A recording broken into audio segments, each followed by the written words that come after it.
The book Prisoners of Our Thoughts by Pattakos and Elaine Dundon is a profound exploration of how we can find meaning in life, based on the teachings of Viktor Frankl, a renowned psychiatrist and Holocaust survivor. This book serves as a continuation and expansion of Frankl's man's search for meaning, a work that has inspired countless readers worldwide.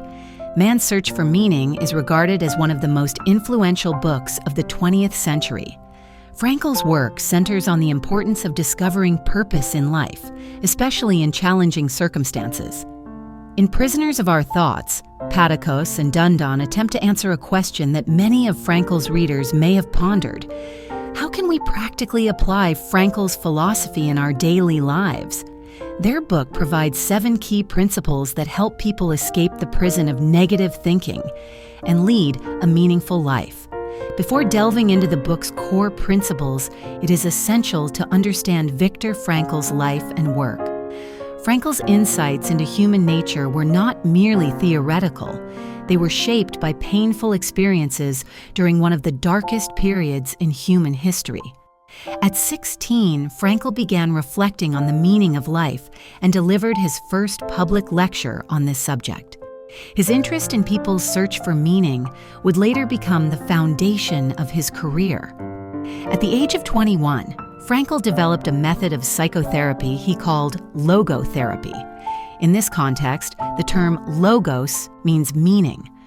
Just as a company's logo symbolizes its identity, Frankl believed that people also need a symbol or purpose to anchor their existence.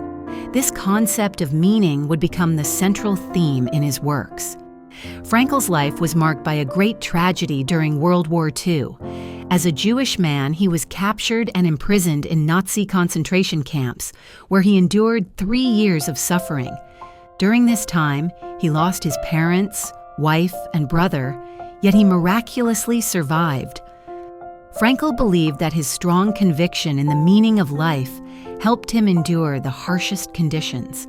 He realized that if a person has a strong reason to live, they can endure almost any hardship. As the philosopher Friedrich Nietzsche once said, "He who has a why to live can bear almost any how." When entering the concentration camp, Frankl carried with him a thick manuscript of a book titled Doctor and the Soul. This manuscript was confiscated and destroyed, but Frankl tried to recall it and would frequently write on small scraps of paper. This drive, the persistence to complete the manuscript, became a source of motivation that helped him survive his years in the camp. Thus, as long as one has motivation, a purpose, and can find meaning in that purpose, they can endure any pain life presents. The idea that meaning can sustain a person's survival in difficult times is not just theoretical. This theme is also reflected in popular culture, as in the film Life of Pi. If you've seen this movie, you'll understand the power of faith and determination in facing immense challenges. The main character, Pi, survives a shipwreck and is left adrift at sea, sharing a small lifeboat with a Bengal tiger. Although the tiger could pose a danger, Pi realizes that caring for and feeding the tiger is what keeps him focused and alive. Pi believes that without the tiger, he would have lost hope long ago. The tiger represents purpose, a reason for Pi to continue surviving amid the vast ocean. Just as Pi found his reason to live through caring for the tiger, Prisoners of Our Thoughts presents 7 principles to help us find purpose and meaning in our own lives. These principles are not abstract ideas, but practical steps we can take to break free from negative thoughts and live a meaningful life. The 7 Principles of Prisoners of Our Thoughts.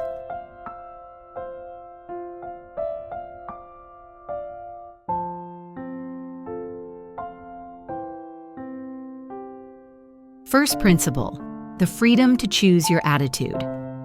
We may lose everything in this life: possessions, status, personal freedom, even health.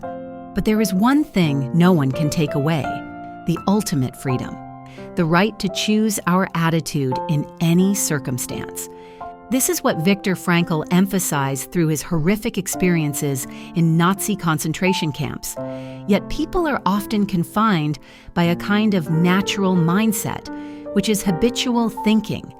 We are creatures of habit, reluctant to think too deeply. Since early times, complex thinking consumed too much energy, which could hinder survival activities like hunting or gathering. As a result, our brains often rely on mental shortcuts to conserve energy. This is helpful in certain situations, but in those that require innovation and adaptability, it can become an obstacle.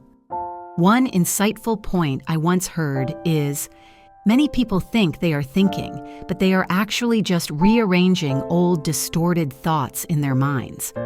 Repeating erroneous beliefs without questioning them or comparing them to reality leads us to become increasingly convinced they are correct. This results in unresolved conflicts, repeated failures, and an inability to break out of our own deadlocked situations.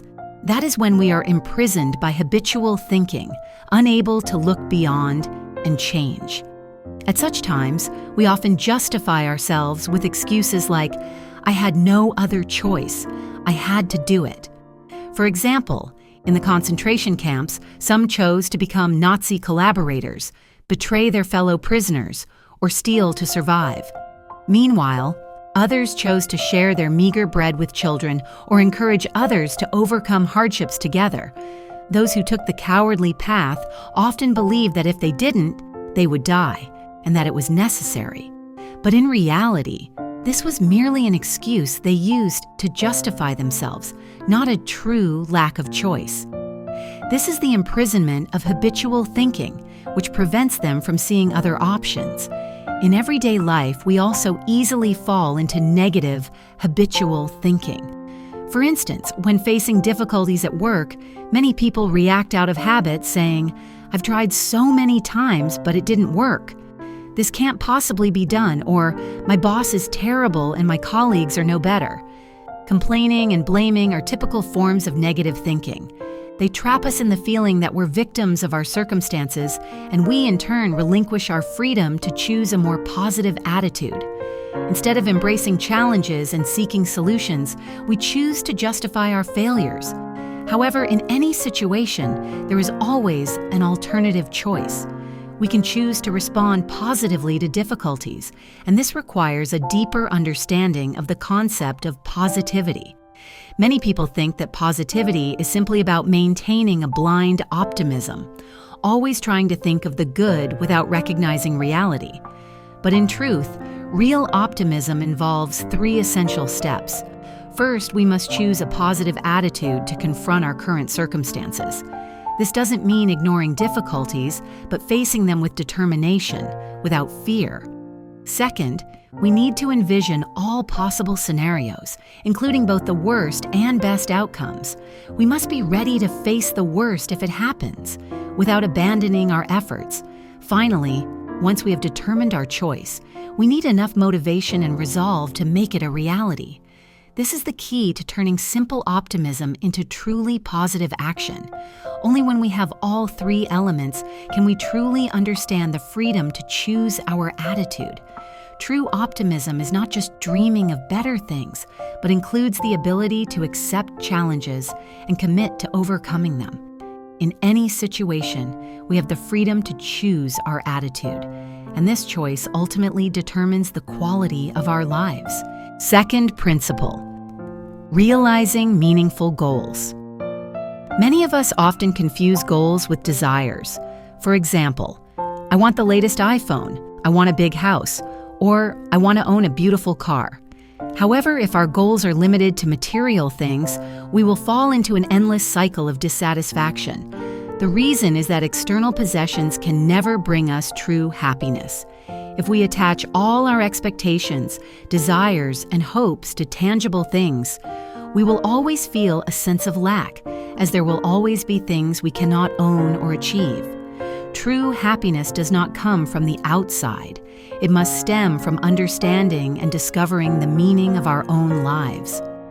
Frankl reminded us of the importance of distinguishing between temporary desires and deeply meaningful goals. He argued that the meaning of life is not something we can create through the pursuit of material things, but rather something we must uncover through self-discovery and awareness. However, many of us fall into a mental trap that Frankl called the maze of meaning. This term refers to the state where people know that life has meaning, but cannot clearly recognize what that meaning is. We become engrossed in pursuing goals like meeting KPIs, achieving certain numbers, or accumulating material possessions, yet we still cannot escape the feeling of uncertainty and emptiness. Frankl shared a profound example to illustrate this. He spoke of a monkey used in a medical experiment. The monkey was dissected and ultimately died. From a human perspective, the life of this monkey seemed to hold great meaning, as it contributed to humanity by aiding in the development of new medicines or treatments that could save millions of lives. But for the monkey, it could never comprehend this meaning. From its perspective, its life held no purpose. This makes us question how many times in life we might be like that monkey, not aware of the true meaning behind what we are doing. We often get caught up in the cycle of work, responsibilities, or even material goals without truly knowing why we are pursuing them. So how can we escape this maze? The first piece of advice Frankl offers is to avoid focusing excessively on material goals. This doesn't mean we shouldn't strive for good things in life, but rather that material goals should not be the ultimate purpose of our existence. Happiness and meaning don't lie in how much money, property, or fame we have, but in whether we can find true purpose in what we do and in how we connect with the world and those around us. To discover this meaning, we need to take a step back and examine ourselves. As the Greek philosopher Socrates put it, an unexamined life is not worth living.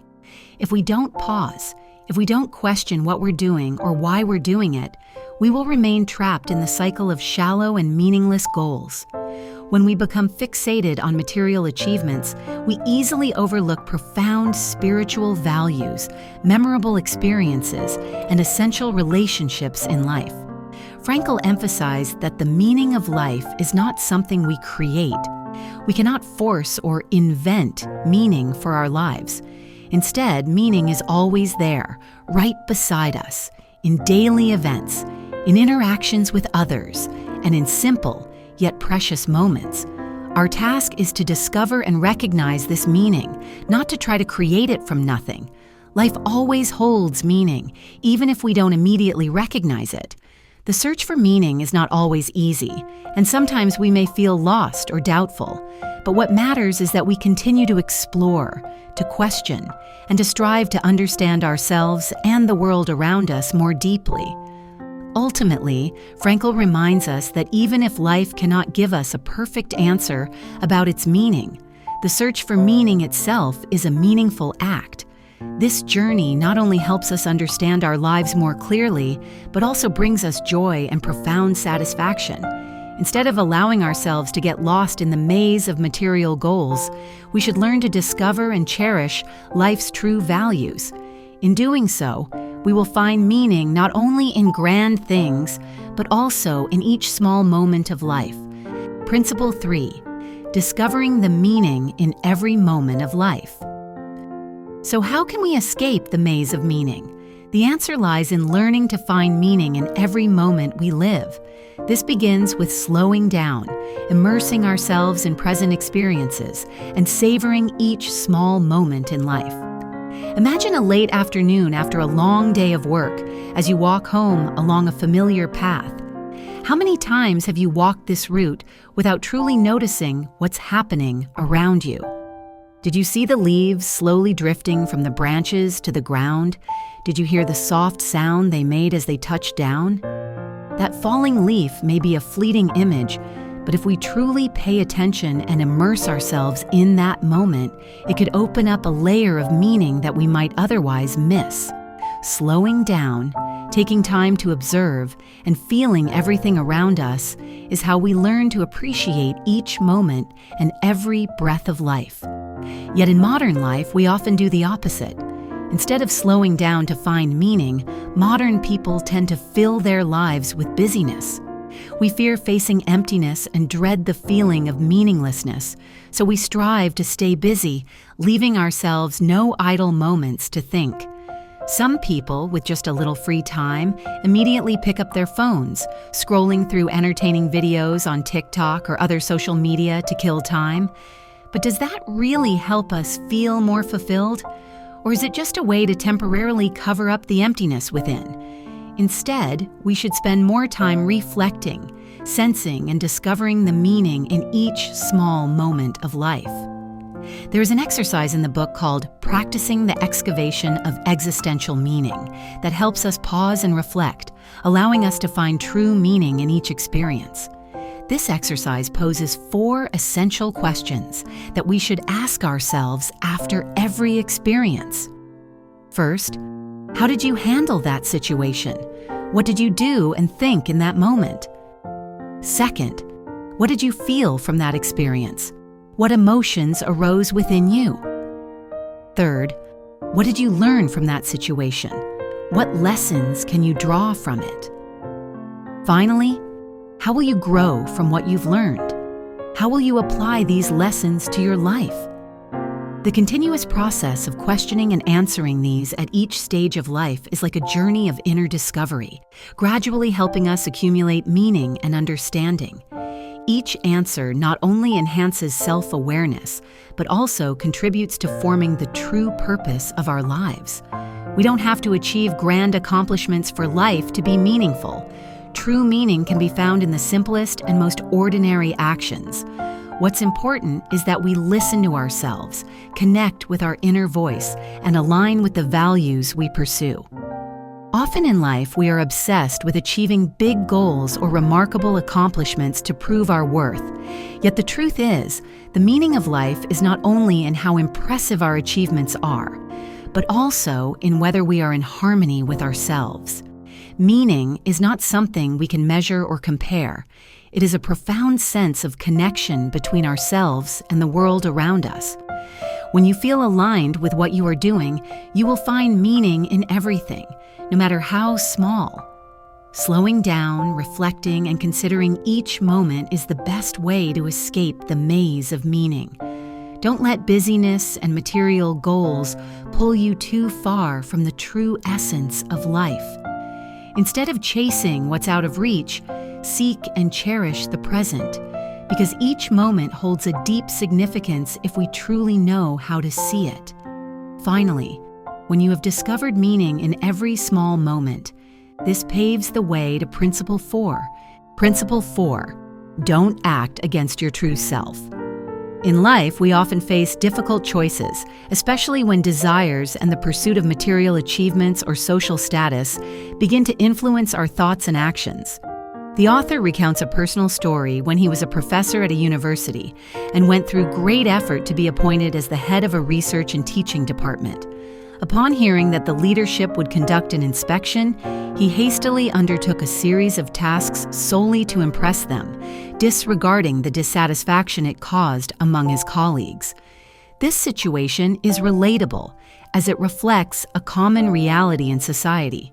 When we desire a higher position, a better title, or simply recognition from superiors, we tend to do whatever it takes to meet their expectations, even things we don't genuinely want to do. Desire, when it dominates our minds, leads us into actions that betray our authentic selves. Initially, you might think you're just striving to achieve something good, but the deeper you go into actions that don't reflect your true wishes, the further you drift from life's real meaning. Material goals or status may bring temporary satisfaction, but over time, they only leave you regretting the time spent on pursuits that don't resonate with your true self. When we strive to complete tasks just to please others or to achieve results valued by society or those around us, we lose our personal freedom and values. This doesn't just strip away meaning from our work, but also creates pressure and fatigue, because we aren't genuinely doing what our hearts desire. Focusing too much on the end result rather than the process can lead to disappointment if goals are unmet, or if achieved, a lack of true satisfaction and joy. The essence of this principle lies in the connection between you and those around you.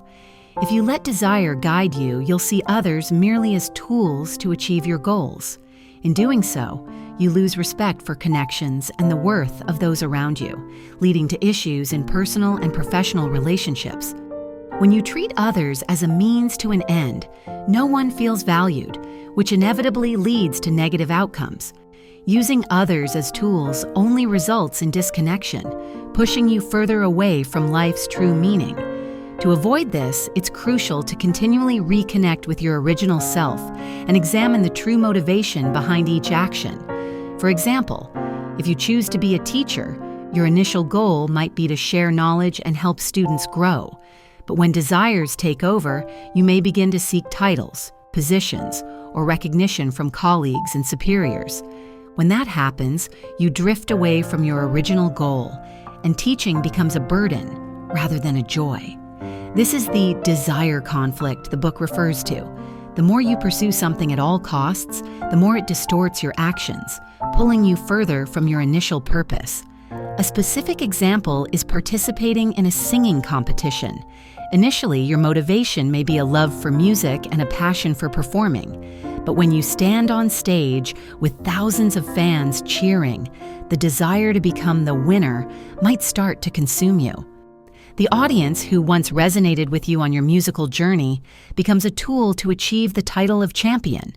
When this happens, you lose true connection with the audience and might fail, or even if you win, you no longer feel the joy and meaning the competition once held for you.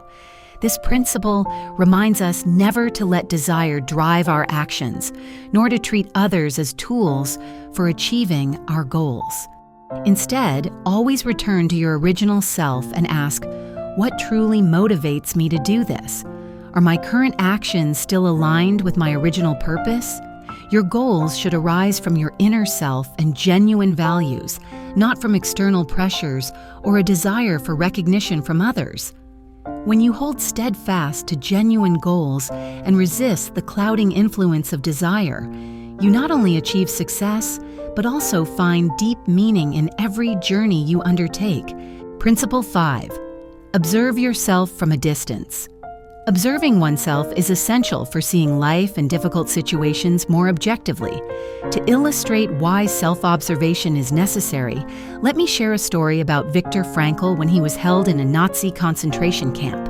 In those extreme conditions, Frankl's shoes were torn, which in the camp essentially meant a death sentence. Those with broken shoes couldn't walk fast, and as they slowed down, they were singled out by the Nazis and shot. The scorching sun and painful steps wore Frankl down, and he began to think that today might be his last. However, instead of falling into despair, Frankl imagined a different scene. Standing on an international stage in a neat suit, sharing the story of how he overcame hardship in the concentration camp. This imagination helped Frankl escape immediate pain and despair, while also giving him the motivation to survive. This technique, called self-detachment, allowed him to step back and observe himself from a distance, to view life more objectively and not let negative emotions take control. By observing himself from afar, Frankl avoided falling into despair, unlike many others in similar circumstances. He saw his dire situation as a chapter in his life story, one he would later tell. This perspective provided him with strong motivation to keep living, even in moments when others had lost all hope. Self-detachment helps us remain calm and in control during the hardest times, enabling us to overcome challenges and continue on our journey to find life's meaning. Another aspect of self-observation is using humor. Here, humor isn't about mocking others, but rather the ability to laugh at oneself. Only those with strong inner strength can make fun of themselves, as it requires stepping back to look honestly at one's flaws and awkward situations. In the concentration camp, Frankl and his fellow prisoners would share jokes after enduring grueling days. One person joked that he dreamed of dining with his family after being freed, and even then, he'd still ask the server to scoop from the bottom of the pot. This joke came from the camp reality where soup was mostly water, so to get any meat or vegetables, prisoners had to scoop from the bottom. By humorously viewing their situation, they found a bit of joy, which kept their spirits alive. Humor is a powerful tool that helps us handle life's pressures and difficulties. When we're struggling with challenges or feel trapped in meaningless situations, instead of sinking into disappointment, we can find ways to laugh at our circumstances. The ability to laugh at oneself and the situation is a wonderful way to lighten burdens and maintain an optimistic spirit. Self-observation also allows us to notice aspects of life that we often overlook in the busyness of daily life. For example, when facing work pressure, if we can step back and observe ourselves, we might realize that sometimes it's not the job or circumstances causing the pressure, but our own mindset. Through self-observation, we can adjust our thinking and approach issues more effectively, preventing ourselves from spiraling into negativity. One more crucial benefit of self-observation is that it helps us find meaning in life. When we step back from immediate emotions and look at things from a different perspective, we gain clarity about our true goals and values. This is a continuous process of learning and self-adjustment that helps us stay on track, unclouded by fleeting desires or external pressures. In modern life, we're often caught in a whirlwind of work, responsibilities, and relationships. But by learning to observe ourselves from a distance, we can maintain awareness, stay true to our essence, and find joy and meaning in each moment. This practice not only helps us overcome hardships, but also brings long-lasting balance and happiness to our lives. Principle 6. Change your focus. In life, we often face challenges and difficulties. During such times, changing our focus can be the key to breaking free from stagnation. A story in the book illustrates the importance of this shift in focus quite clearly. It is about a senior employee in a company who unfortunately lost his job and was forced to work as a golf ball picker. If you were in this man's shoes, how would you feel? Once a golfer, he now had to pick up balls and serve others. This could be a humiliating and difficult experience for many, but instead of feeling ashamed, this man shifted his focus and found joy in his new job. He didn't see ball picking as a lowly task. Instead, he found enjoyment in receiving tips from customers. Previously, he had been the one tipping others, and now the tables had turned, providing him with a fresh perspective. Moreover, with his extensive experience as a golfer, he understood the mindset of the players and could offer them the best service. Seeing the players satisfied brought him happiness, helping him find meaning in what seemed to be an unworthy job. This story demonstrates that when we change our perspective, the difficulties in life can become easier to manage. The focus of life is determined by us. As long as we maintain a flexible mindset, we can discover new viewpoints and find ways to free ourselves from the constraints of negative thoughts. This not only helps us overcome challenges, but also allows us to find joy and meaning in seemingly mundane tasks. The core takeaway here is that any problem can be viewed from multiple angles. For instance, the same event can elicit different interpretations. One person might see it as a disaster, while another might see it as an opportunity. To change our focus, we need to cultivate a flexible mindset, free from rigid thinking. If we become prisoners of our own conservative mindset, it will be challenging to identify new solutions to problems. In such cases, we may easily become obsessed with failure, and when our ego is too inflated, we may only respond with anger or despair instead of seeking alternative approaches. There are many ways to change our focus in life, and one of the most effective methods is to create a shift in attention. A prominent example of this is the touching story in the film Life is Beautiful, directed by Roberto Benigni. The film tells the story of a father and son in a Nazi concentration camp. The father creates a game to maintain his son's spirits. He tells his son that it's a competition, and whoever survives until the end will win a tank as a prize.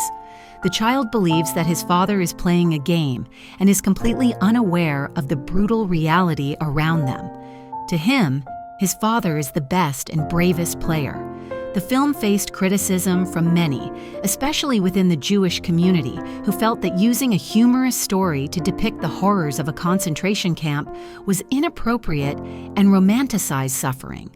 However, what few people know is that this story is based on a true account from the director's own father, who experienced similar events in a concentration camp. This story illustrates that even in the most extreme circumstances, such as in a Nazi concentration camp, people can creatively find ways to change their focus and help others, even themselves, survive the day.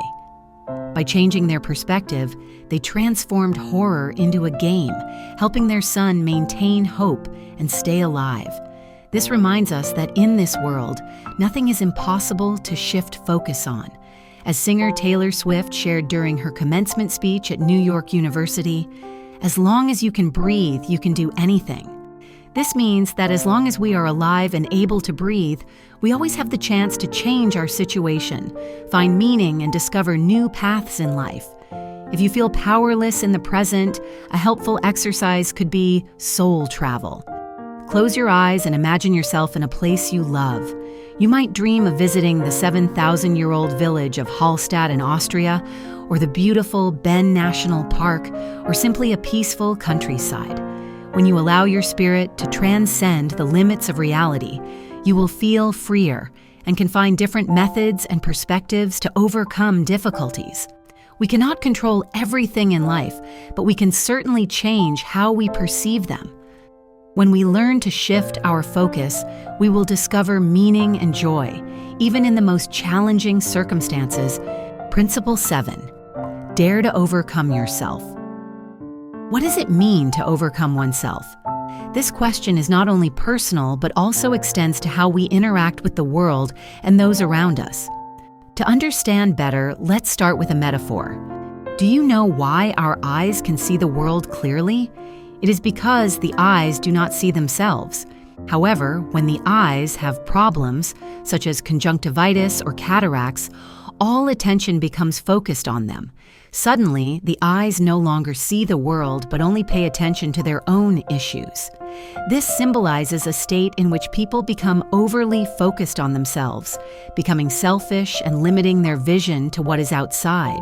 Only when we surpass this excessive self-focus and begin to serve others can we expand our vision, seeing the entire world around us filled with countless wonderful and meaningful things.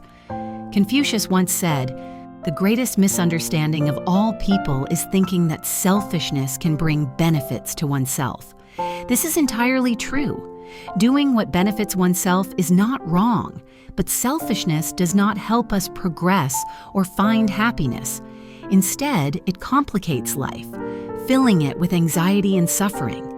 When we live only for ourselves, every decision and action is influenced by an oversized ego, leading to loneliness and insecurity. Overcoming oneself means surpassing the selfish ego in order to think of a bigger picture, a broader vision of life. This requires us to dare to ask, what can I contribute to others, to society, and to this world? When you work for a company, think about how you can help that business grow. When you live in a country, reflect on how you can help that country progress. Even as a part of this planet, ask yourself, what can I do to help the Earth, our shared home? When we change our mindset from thinking only about personal gain to considering the welfare of the community and the world, our lives become much more meaningful. We no longer bear the burden of worry, as our personal responsibility diminishes when we no longer try to keep everything to ourselves. Conversely, when we live to serve and benefit others, we will feel a sense of relief, and from that, we can find true joy and satisfaction.